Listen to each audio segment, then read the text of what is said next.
मधुबन के बाबा, मधुबन के बाबा मुरली वाले, आपका क्या कहना, आपका क्या कहना। ओम शांति। आज 28 जनवरी 2024 के अव्यक्त बाप दादा के मधुर महावाक्य सुनेंगे, जिसकी रिवाइज डेट है 28 नवंबर 1997। मुरली का सार है, बेहद की सेवा का साधन रूहानी पर्सनैलिटी द्वारा नज़र से निहाल करना। बेहद की सेवा का साधन रूहानी पर्सनैलिटी द्वारा नज़र से निहाल करना। तो चलिए बहुत ही प्रेम और एकाग्रता से सुनते हैं आज के अव्यक्त बाप दादा के मधुर महावाक्य। आज बाप दादा अपने अनेक कल्प के मिलन मनाने वाले लाडले सिकिलदे बच्चों से फिर से मिलन मनाने आए हैं। अव्यक्त मिलन तो सदा मनाते ही हो, लेकिन अव्यक्त से व्यक्त रूप में मिलन मनाने के लिए सभी बच्चे भारत व विदेश से फिर से अपने घर पहुंच गए हैं। बाप दादा देख रहे हैं कि चारों ओर बच्चे अपने अपने स्थान पर भी मिलन मना रहे हैं। यह मिलन रूहानी अलौकिक मिलन है।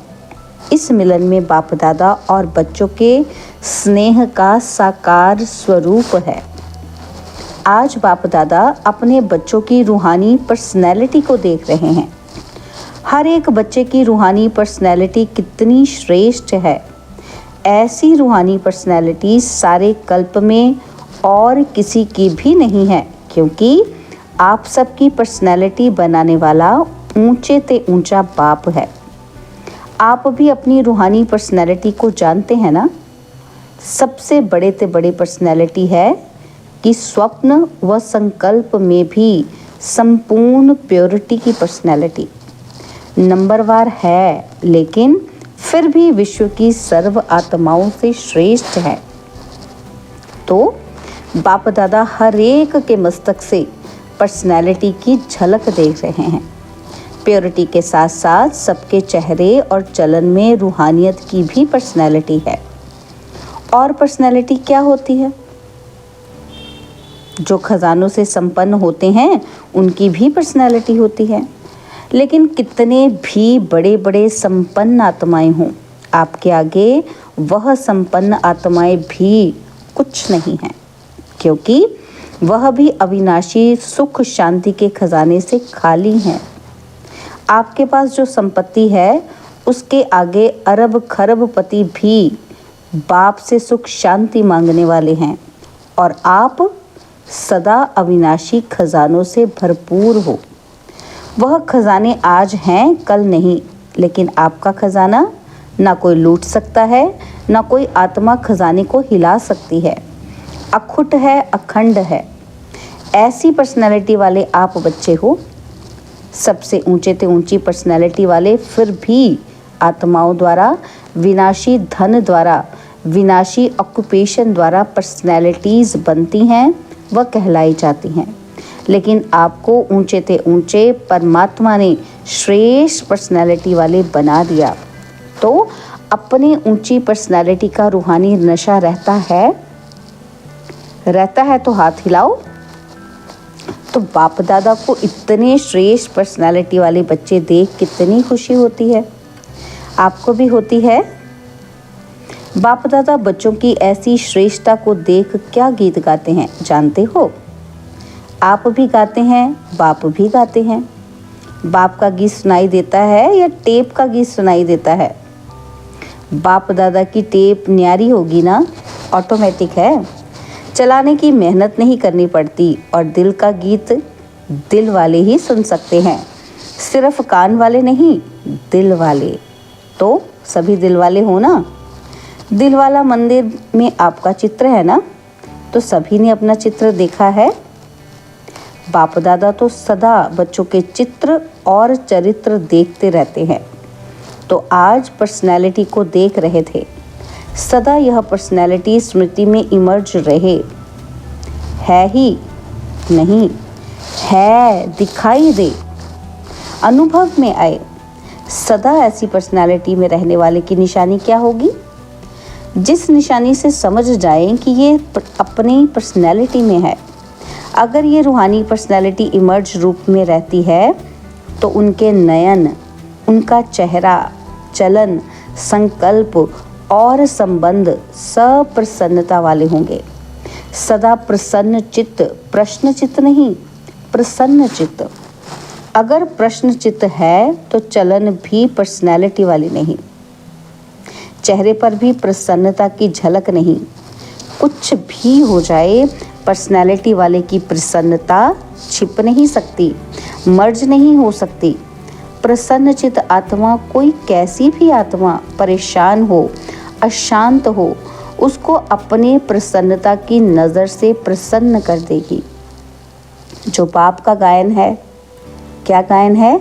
नज़र से निहाल करने वाले। वह सिर्फ बाप का नहीं है, आपका भी यही गायन है। और अभी समय प्रमाण जितना समय समीप आ रहा है तो नज़र से निहाल करने की सेवा करने का समय आएगा। 7 दिन का कोर्स नहीं होगा, एक नज़र से प्रसन्न चित्त हो जाएंगे, दिल की आश आप द्वारा पूर्ण हो जाएगी। तो सभी क्या समझते हो?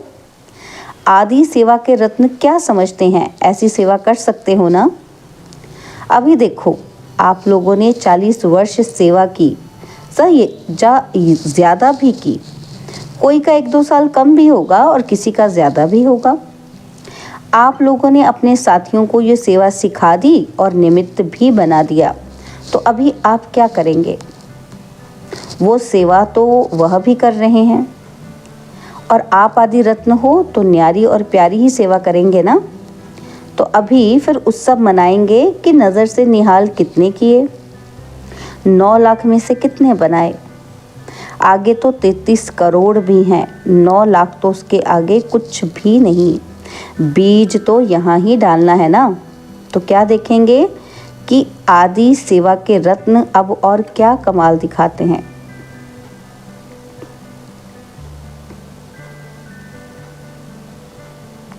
यह कमाल तो दिखाई कि सेवा केंद्र बनाए, अच्छे अच्छे प्रोग्राम किए, उनकी तो पदम गुणा मुबारक है। 2 प्रकार के बच्चे हैं। जो पहले वाले हैं वह हैं स्थापना के निमित्त बच्चे, और आप लोग हो विशेष सेवा के आदि के बच्चे। तो ये दादियाँ हैं जड़ स्थापना वाले, और आप सब सेवा के आदि रत्न हैं। तो आप सब हैं पहला पहला तना। तो तना तो मजबूत होता है ना, तने पर ही सब आधार होता है, तने से ही सब शाखाएं निकलती हैं। जड़ वाले तो सूक्ष्म में शक्ति देते हैं, लेकिन जो प्रैक्टिकल में होता है, दिखाई देता है, वह तना ही दिखाई देता है। तो दादियाँ अभी गुप्त हो गई हैं, सकाश देने वाली, और प्रैक्टिकल में स्टेज पर आने वाले आप निमित्त बने। सम्मान समारोह में आई हुई सभी बड़ी बहनों से बाप दादा ने हाथ उठवाया, इसीलिए बाप दादा काम दे रहे हैं। समारोह तो बहुत अच्छा मनाया ना। बाप दादा ने सब देखा, सजी हुई मूर्तियों को देखा। उस समय तो आप लोगों को भी यही रूहानी अनुभव हो रहा था कि हम चैतन्य मूर्तियां हैं। ऐसे ही लग रहा था जैसे सजी हुई मूर्तियां मंदिरों से शांति वन में पहुंच गई हैं। तो बाप दादा अभी बच्चों से चाहते हैं कि अभी फास्ट सेवा शुरू करो। जो हुआ वह बहुत अच्छा। अब समय प्रमाण औरों को ज़्यादा वाणी का चांस दो। अभी औरों को माइक बनाओ और आप माइट बन के साकाश दो। तो आपकी साकाश और उन्हों की वाणी, यह डबल काम करेगी। तब ही 9 लाख सहज बन जाएंगे। अभी आप सभी चाहे फंक्शन में बैठें या और भी महारथी हैं, तो महारथियों की अभी सेवा है सर्व को सकाश देना, बेहद की सेवा के मैदान में आना। जब बाप अव्यक्त वतन एक स्थान पर बैठे चारों ओर के विश्व के बच्चों की पालना कर सकते हैं, कर रहे हैं, तो क्या आप एक स्थान पर बैठे बाप समान बेहद की सेवा नहीं कर सकते हो? आदि रत्न अर्थात फॉलो फादर, बेहद में सकाश दो। कई बच्चे अपने से भी पूछते हैं और आपस में भी पूछते हैं कि बेहद का वैराग्य कैसे आएगा। दिखाई तो देता नहीं है, लेकिन बेहद की सेवा में अपने को बिजी रखो तो बेहद का वैराग्य स्वतः ही आएगा, क्योंकि ये सकाश देने की सेवा निरंतर कर सकते हो। इसमें तबीयत की बात, समय की बात यह सहज हो जाती है। दिन रात इस बेहद की सेवा में लग सकते हो। जैसे ब्रह्मा बाप को देखा कि रात को भी कैसे आंख खुली और बेहद की सकाश देने की सेवा होती रही, तो यह बेहद की सेवा इतना बिजी कर देगी जो बेहद का वैराग्य स्वतः ही दिल से आएगा, प्रोग्राम से नहीं कि यह करें यह प्लान तो बनाते हो, लेकिन बिजी बेहद की सेवा में रहना ये सबसे सहज साधन है। क्योंकि जब बेहद को सकाश देंगे तो नज़दीक वाले तो ऑटोमेटिक सकाश लेते रहेंगे।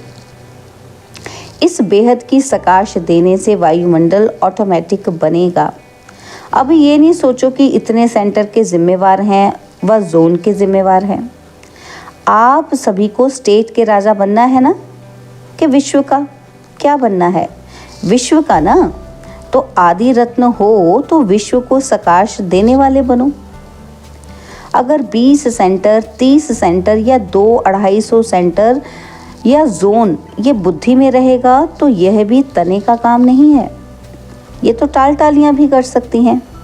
आप तो तना हो, तना तो सबको सकाश पहुंचती है, तना तो सबको सकाश देता है, उससे सबको सकाश पहुंचती है। और आप सभी भी यही सोचते हो कि बेहद का वैराग्य आना चाहिए, ये तो बहुत अच्छा, अभी विनाश हो जाए। लेकिन 9 लाख ही तैयार नहीं किए तो सत्युग के आदि में आने वाली संख्या ही तैयार नहीं है, और विनाश हो गया तो कौन आएगा सत्युग में? क्या 2-3 हज़ार पर राज्य करेंगे या 4-5 लाख पर राज्य करेंगे? इसलिए अब बेहद की सेवा का पाठ आरंभ करो। पांडव क्या समझते हैं? बेहद की सेवा करेंगे ना? पांडव तैयार हैं? अब यह हद की बातें बेहद में जाने से आप ही छूट जाएंगी, छुड़ाने से नहीं छूटेंगी। बेहद की सकाश से परिवर्तन होना फास्ट सेवा का रिजल्ट है। बाप दादा जानते हैं कि नाजुक परिस्थितियों में निमित्त बनी आत्माओं ने सेवा का प्रत्यक्ष प्रमाण दिया है, लेकिन आप सभी का फाउंडेशन व सेकंड का परिवर्तन का मूल अनुभव यही है कि ब्रह्मा बाप को देखा और ब्राह्मण बन गए, सेवा का वरदान मिला और सेवा में लग गए। बाप दादा ने सभी के अनुभव भी सुने, अच्छे अनुभव सुनाए। तो जैसे आप लोगों का अनुभव है कि ब्रह्मा बाप को देखा और सोचना भी नहीं पड़ा, सहन करने का भी अनुभव नहीं हुआ कि सहन कर रहे हैं, बड़ी बात ही नहीं लगी। ऐसे अभी हर श्रेष्ठ ब्राह्मण आत्मा को देखें और आत्मा में ब्रह्मा बाप को देखें। ये है सेवा का फास्ट साधन। क्या ब्रह्मा बाप ने आपको कोर्स कराया? कोर्स तो पीछे किया, लेकिन देखा और हो गए। तो जैसे ब्रह्मा बाप में बाप समाया हुआ था, इसीलिए मेहनत नहीं लगी, ऐसे आप सभी भी बाप दादा को अपने में समाते हुए नज़र से निहाल करो। जो आप सबका अनुभव है, अनुभवी हो, देखा और फिदा हो गए। जैसे अभी सोचते हैं, ट्रेनिंग लेते हैं, फिर ट्रायल पर आते हैं, फिर कोई चला जाता है, कोई रहता है। इतनी मेहनत आपने ली, ट्रेनिंग की क्या, ट्रायल पर रहे क्या, बस आए और खो गए। ऐसी सेवा जब एक ब्रह्मा बाप ने की तो आप इतने ब्राह्मण आत्माएं नहीं कर सकती हो क्या? आपकी पर्सनैलिटी अपना बना दे। ब्रह्मा बाप की भी पर्सनैलिटी थी ना, चाहे सूरत की चाहे सीरत की, लेकिन पर्सनैलिटी थी, तब आकर्षित हुए। तो फॉलो फादर। जब बाप ने आपको आदि में निमित्त बनाया तो जो आदि के हैं, सेवा के निमित्त व स्थापना के फाउंडेशन, उनको अंत तक सेवा में रहना ही है। जो सेवा के निमित्त व स्थापना के फाउंडेशन हैं, उनको बाबा कहते अंत तक सेवा में रहना ही है। तबीयत के कारण शरीर से चक्कर नहीं लगा सकते, लेकिन मन से तो लगा सकते हो। उसमें तो खर्चा भी नहीं, वीज़ा लेने की भी ज़रूरत नहीं, भाग दौड़ की भी ज़रूरत नहीं। वो तो लेटे लेटे भी कर सकते हो। क्या समझते हो? आप कोई ऐसा प्लान बनाओ, नया पाठ शुरू करो। अभी एक फंक्शन तो मना लिया ना, जो सेवा की उसका प्रत्यक्ष फल मिल गया। अब नई सेवा करो। अच्छा, बाप दादा सिर्फ सामने वालों को नहीं कह रहे हैं, सभी बच्चों को कह रहे हैं। विदेश में भी जो सुन रहे हैं उनको भी कह रहे हैं। जहाँ भी सुन रहे हैं, चाहे शांति वन में सुन रहे हैं, चाहे ऊपर पांडव भवन में, चाहे विदेश में, जहाँ भी हैं वहाँ बाप दादा सभी के लिए कह रहे हैं। क्या कह रहे हैं? कि अब बेहद के सेवाधारी बनो, समय बेहद की सेवा में लगाओ। बेहद की सेवा में समय लगाने से समस्या सहज ही भाग जाएगी, क्योंकि चाहे अज्ञानी आत्माएं हैं, चाहे ब्राह्मण आत्माएं हैं, लेकिन अगर समस्या में समय लगाते हैं व दूसरों का समय लेते हैं तो सिद्ध है कि वह कमज़ोर आत्माएं हैं, अपनी शक्ति नहीं है। और जिसको शक्ति नहीं हो, पाँव लंगड़ा हो, और उसको आप कहो कि दौड़ लगाए, तो लगाएगा या गिरेगा? तो समस्या के वश आत्माएं चाहे ब्राह्मण भी हैं, लेकिन वो कमज़ोर हैं, शक्ति नहीं है, तो वे कहाँ से शक्ति लाएं? बाप से डायरेक्ट शक्ति ले नहीं सकता, क्योंकि कमज़ोर आत्मा है। तो क्या करेंगे? कमज़ोर आत्मा को दूसरे कोई का ब्लड देकर ताकत में लाते हैं ना, कोई शक्तिशाली इंजेक्शन देकर ताकत में लाते हैं। तो आप सब में शक्तियां हैं, तो शक्ति का सहयोग दो, गुण का सहयोग दो। उनमें है ही नहीं, अपना दो। पहले भी कहा ना कि दाता बनो, वह असमर्थ हैं, उन्हीं को समर्थी दो। गुण और शक्ति का सहयोग देने से आपको दुआएं मिलेंगी, और दुआएं लिफ्ट से भी तेज रॉकेट हैं। आपको पुरुषार्थ में समय भी देना नहीं पड़ेगा, दुआओं के रॉकेट से उड़ते जाएंगे। पुरुषार्थ की मेहनत के बजाय संगम के प्रारब्ध का अनुभव करेंगे। दुआएं लेना वह सीखो और सिखाओ। अपना नेचुरल अटेंशन और दुआएं, अटेंशन में टेंशन मिक्स नहीं होना चाहिए। क्या कहा बाबा ने? अपना नेचुरल अटेंशन और दुआएं। अटेंशन में टेंशन मिक्स नहीं होना चाहिए, नेचुरल हो।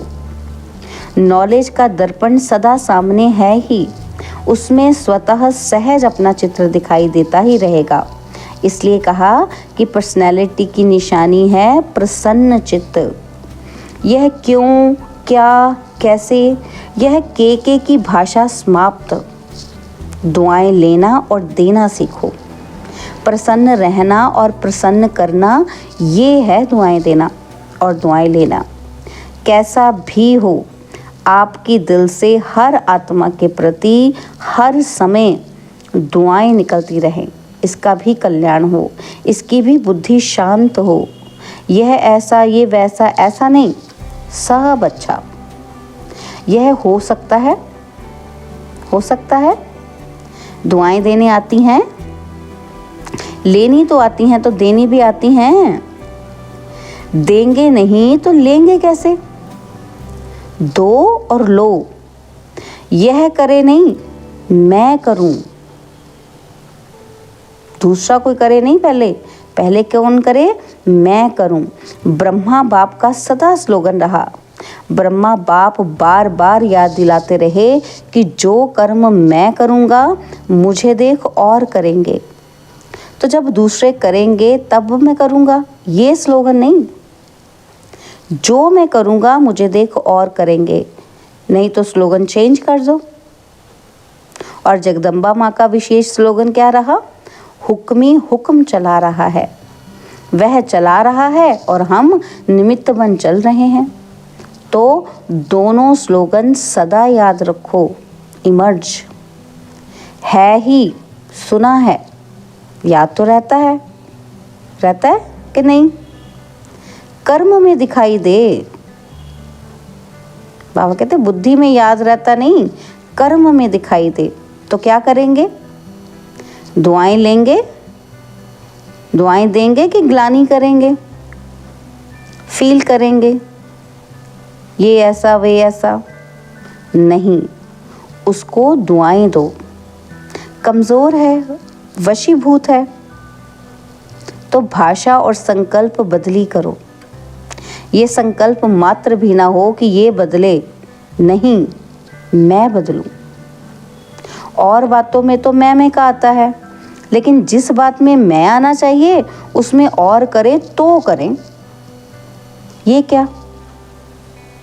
अच्छा काम होगा तो कहेंगे मैं, और ऐसा कोई काम होगा तो कहेंगे इसने किया, इसने कहा।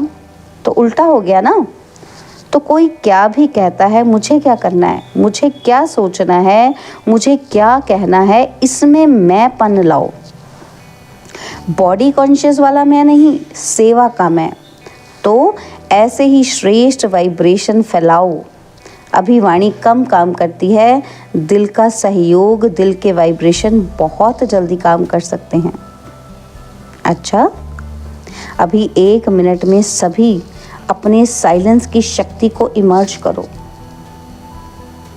एकदम साइलेंस, मन से तन से इमर्ज करो।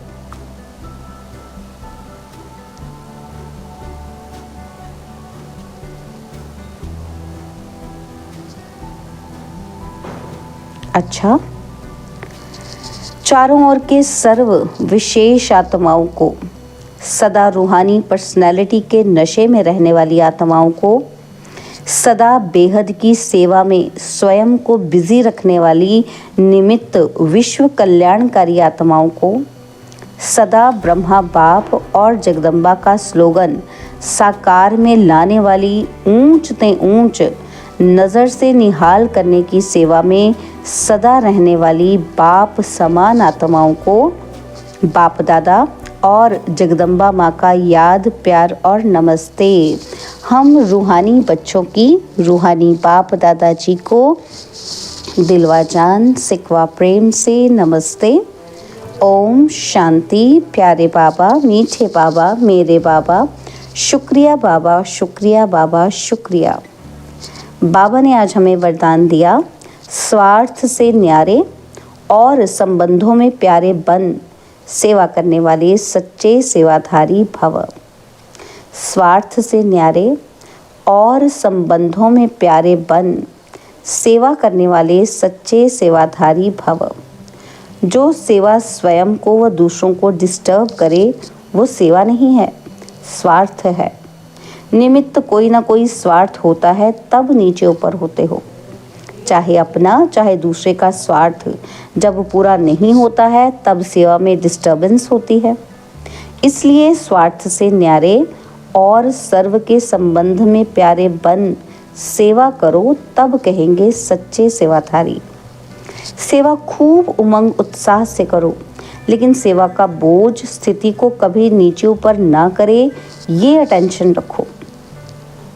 स्लोगन है, शुभ व श्रेष्ठ वाइब्रेशन द्वारा नेगेटिव सीन को भी पॉजिटिव में बदल दो। शुभ व श्रेष्ठ वाइब्रेशन द्वारा नेगेटिव सीन को भी पॉजिटिव में बदल दो। ओम शांति। अव्यक्त साइलेंस द्वारा डबल लाइट फरिश्ता स्थिति का अनुभव करो। तो उसके लिए बाबा ने कहा, करण करावनहार बाप है, कराने वाला सब कुछ करा रहा है और मैं निमित्त करणहार बनकर कर रहा हूँ। इस स्मृति से कर्तापन के भान को समाप्त कर न्यारे और प्यारे बनो। सब बोझ बाप के आगे समर्पित कर अपने अनादि स्वरूप की स्मृति से अनादि स्वभाव संस्कार धारण कर डबल लाइट स्थिति का अनुभव करो। ओम शांति।